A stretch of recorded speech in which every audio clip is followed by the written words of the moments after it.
नमस्कार दोस्तों। Social media पे इन दिनों चर्चा हो रही है कि कैंडलस्टिक पैटर्न क्या एक स्कैम है, ट्रेडिंग क्या एक स्कैम है, क्या है सच्चाई, क्या सच में ट्रेडिंग एक स्कैम है, कैंडलस्टिक पैटर्न क्या ये सच में एक स्कैम है या एक मीथ है। इन सारे बिंदुओं पे डिस्कस करने वाले हैं। इनसे पहले अगर आप वीडियो देख रहे हैं, लाइक से सब्सक्राइब कमेंट जरूर करें। तो जैसा कि हमने डिस्कस किया पहले पॉइंट पे कि कैंडलस्टिक पैटर्न या ट्रेडिंग एक स्कैम है, तो इसके दोनों चीज़ें समझनी जरूरी होगी कि इसमें स्कैम की बात क्यों हो रही है। ट्रेडिंग और कैंडलस्टिक पैटर्न क्यों लोग अब इसे स्कैम का नाम दे रहे हैं। लोगों का पैसा इसमें डूब रहा है, लोग इसमें बर्बाद हो रहे हैं। सैलरीड लोग विशेषकर लोग इस पर बहुत ज़्यादा इन्वेस्ट कर रहे हैं, ट्रेडिंग को अपना एक दूसरा इनकम कमाने का कोशिश करते हैं, लेकिन वो धीरे धीरे फ्यूचर ऑप्शन में घुसते हैं। ऑप्शन में उसका पैसा बर्बाद होता है और एक ड्रग्स की लत की तरह होती है। एक बार ड्रग्स का लत आपको लग गया तो फिर वो लत छूटने का नाम नहीं लेगा। तो क्या है सच्चाई इसमें, और क्या यही ट्रेडिंग लोगों का जो गरीबी है वो ला रहा है, या लोग इससे पैसा सच में कमा रहे हैं। इन दिनों सच में आपको देखेंगे सोशल मीडिया पे छाया हुआ है कि लोग बहुत सारा पैसा कमा रहे हैं ट्रेडिंग से। डेली 6 लाख 7 लाख 8 लाख ऐसे दिखाया जा रहा है, लाखों लाख रुपया विद इन सेकेंड बना रहे हैं लोग। तो क्या ये सच में ऐसा बना रहे हैं? क्या इतना ईजी है ट्रेडिंग? और क्या कैंडलस्टिक पैटर्न को केवल आप समझ लिए हैं और सच में ऐसा पैसा बनने लगा है? तो आइए समझने की कोशिश करते हैं। तो सबसे पहला मीथ, जैसे कि अभी हमने डिस्कस किया कि candlestick patterns can predict the market. तो कैंडलस्टिक पैटर्न क्या प्रेडिक्ट कर सकता है मार्केट को? ऐसा मानना है? इसका जवाब है नहीं। कैंडलस्टिक पैटर्न मार्केट को प्रेडिक्ट नहीं कर सकता है। कैंडलस्टिक पैटर्न कभी भी मूव हो सकता है, कभी भी रॉन्ग हो सकता है, कभी भी ये स्कैम का तरह काम कर सकता है और कभी भी एक अच्छा भी हो सकता है। अब जैसे मान के चलिए कि एक कैंडलस्टिक पैटर्न बना, आप मान के चलिए रेंज बाउंड था मार्केट, रेंज बाउंड में मार्केट घूम रहा था और यहाँ से ब्रेकआउट दिया। ब्रेकआउट देने के बाद तो लोग यही सोचेंगे कि अब यहाँ बाय करना चाहिए, लेकिन ऐसा नहीं है। जैसे ही लोग यहाँ बाइंग करते हैं, जो इस पैटर्न को समझ रहे हैं वो बाइंग कर लेंगे, लेकिन जैसे ही बाइंग करेंगे वहाँ से फिर मार्केट रिवर्स कर जाएगा, फिर नीचे आ जाएगा। तो यहाँ तो ये साबित नहीं हुआ, सच नहीं हुआ। तो क्या करना चाहिए? क्या ऐसा चीज़ है जहाँ से आपको कंफर्मेशन का वेट करना चाहिए, वेट आपका 100% सही ट्रेड हो? कि लोग क्या कर रहे हैं, ब्रेकआउट आ रहा है बाइंग कर ले रहे हैं? ऐसा नहीं है। इसमें 100% नुकसान हो सकता है आपका, और हो भी रहा है, लोगों का नुकसान भी हो रहा है। यहाँ पे आपको वेट करना चाहिए कंफर्मेशन का। ये कैंडल बना, उसके बाद और एक कैंडल बनना चाहिए, ग्रीन कैंडल, तब बाइंग पोजीशन क्रिएट करना चाहिए। लेकिन लोग क्या कर रहे हैं, यहीं पे बाइंग कर ले रहे हैं। तो इससे क्या है, उनका नुकसान हो रहा है। और इस तरह से सेबी भी आजकल आप डीमैट अकाउंट जैसे खोलेंगे वहाँ दिखा रहा है कि 10 में से 9 ट्रेडर जो फ्यूचर ऑप्शन में ट्रेड कर रहे हैं वो नुकसान कर रहे हैं। 50,000 से ज़्यादा नुकसान एक आदमी का हो रहा है। ये बहुत सीरियस इशू है। और ये पैसा कौन ले जा रहा है? बड़े बड़े जो ट्रेडर हैं वो ले जा रहा है, जो FI हैं, DI हैं, वो सब ले जा रहा है। इसलिए अब देखा जा रहा है कि स्मॉल कैप मिड कैप में शिकंजा कस रही है सेबी। क्यों कसा जा रहा है? 40,000 50,000 करोड़ रुपया एक फंड में इन्वेस्टेड है। स्ट्रेस मैनेजमेंट टेस्ट करवाया जा रहा है। क्यों करवाया जा रहा है? ये रिस्क को कम करने के लिए, रिस्क को बांटने के लिए, रिस्क लोगों का पैसा ना डूबे, मार्केट में कोहराम ना आ जाए, इसके लिए।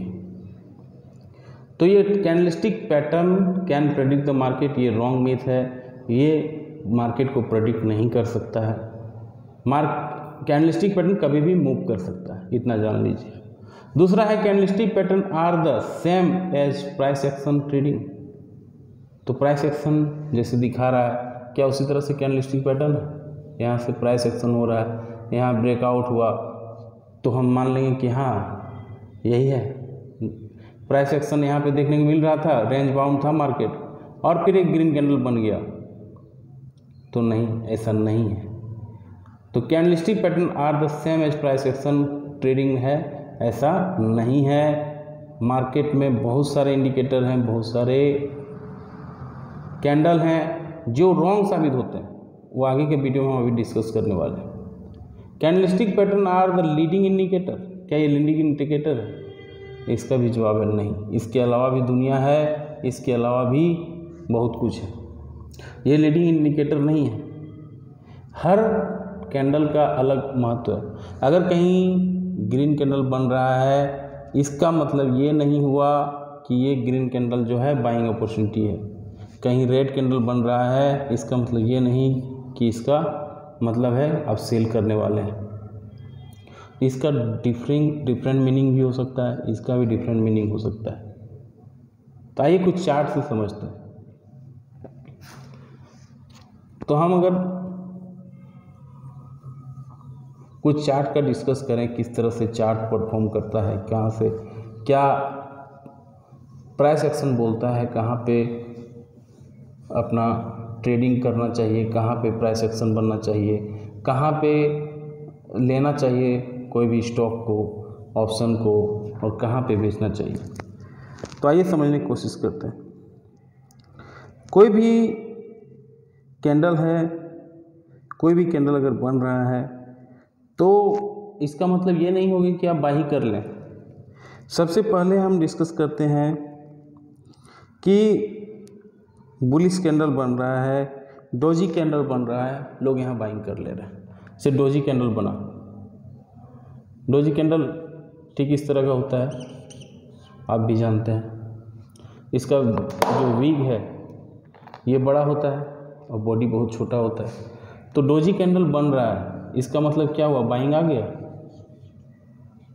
लोग तो यही सोचेंगे डोजी गिरना मतलब बाइंग करना है, नहीं, ट्रेंड को देखना होगा। अगर ट्रेंड पॉजिटिव है और डोजी बन रहा है तब बाइंग करना है, लेकिन अगर ट्रेंड नेगेटिव है और फिर डोजी बन रहा है, इसका मतलब है कि और सेलिंग करना होगा। लेकिन लोग इसका उल्टा में मतलब निकालते हैं, जैसे ट्रेंड नेगेटिव है लेकिन फिर भी डोजी बन गया, आप सोचेंगे यहाँ से रिवर्सल आ गया है, अब यहाँ हम बाइंग कर लेंगे, लेकिन ये नहीं होगा, ये उल्टा नीचे आएगा। ये हुआ डोजी का एक एग्जाम्पल, जो मार्केट में कई लोग कंफ्यूज हो जाते हैं।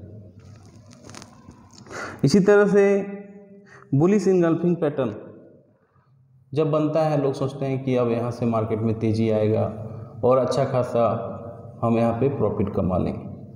जैसे एक यहाँ पे बुलिश इनगल्फिंग पैटर्न कैसे बनता है, एक कैंडल है यहाँ ऑलरेडी, अब इसके ऊपर एक बड़ा सा कैंडल बन जाता है,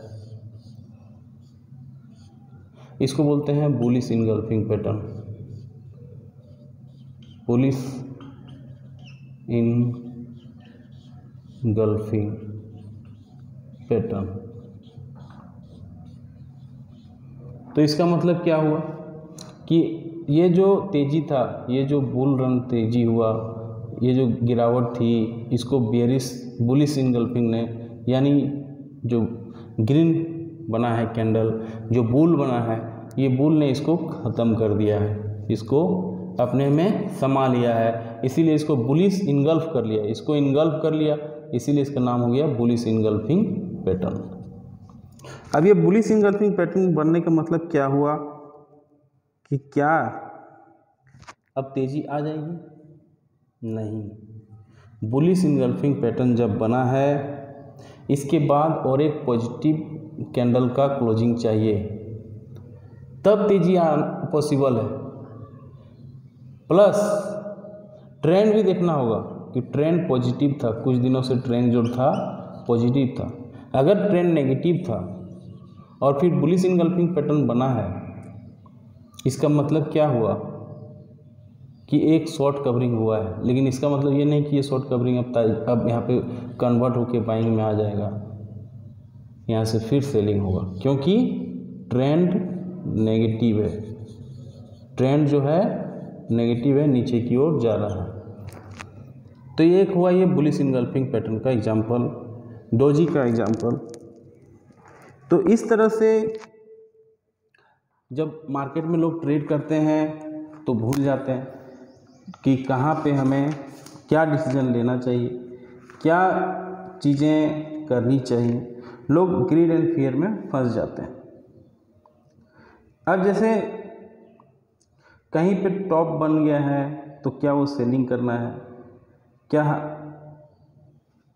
बुलिश हरामी कैंडल मान लीजिए बन गया कहीं, तो बुलिश हरामी कैंडल कहीं बना है और मार्केट में गिरावट का सेशन चालू था, ट्रेंड चालू था और बुलिश इनगल्फिंग पर बुलिश हरामी कैंडल बना, तो क्या करना चाहिए हमें, किस तरह का प्राइस एक्शन देखना चाहिए। मान लीजिए ये टॉप पे मार्केट ऊपर जा रहा था और यहाँ पे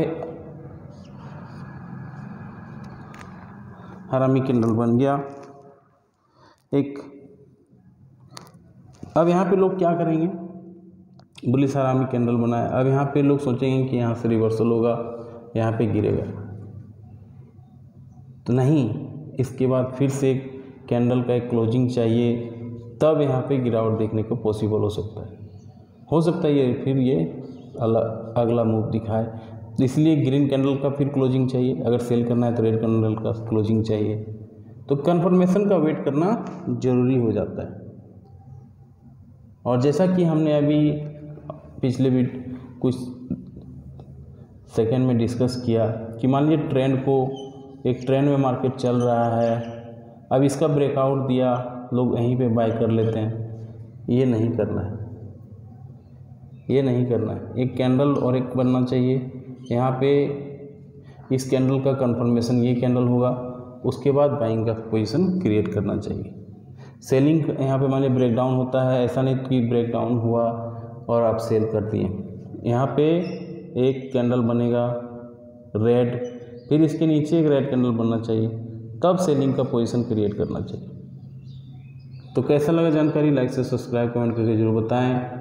मिलते हैं किसी और एक वीडियो पे, तब तक के लिए जय हिंद, वंदे मातरम।